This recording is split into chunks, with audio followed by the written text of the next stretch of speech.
Usa ka presidential survey sa Davao nga naglaom nga makakuha og 230,000 respondents ang gilusad niadtong Miyerkules. Si North Cotabato Governor Emmanuel Piñol nibutyag nga iyang gilusad ang maong survey tungod sa bag-uhay lang nga nigawas nga survey nga nagpakita nga nanguna si Vice President Jejomar Binay bisan pa man sa kontrobersiya nga giatubang sa Vice Presidente. Apan matud niya nga nagduda siya sa kredibilidad sa Manila survey mao nga nagpahigayon siya og iyang kaugalingong survey.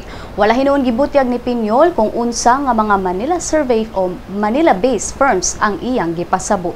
Si Piñol milusad sa survey din ang mga nag-edad og 18 hangtod sa 65 anyos nga mga Facebook users maggikan sa lain-laing nasod din adunay mga Pinoy sama sa USA, Hong Kong, China, United Arab Emirates, Kingdom of Saudi Arabia, Taiwan, Italy ug Germany.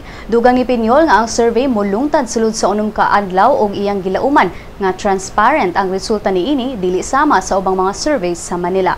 Matod ni Piñol nga kung ang resulta sa iyang survey kay sukwahi sa mga survey sa Manila-based firms, magsugod siya og duso sa regulasyon sa mga political surveys.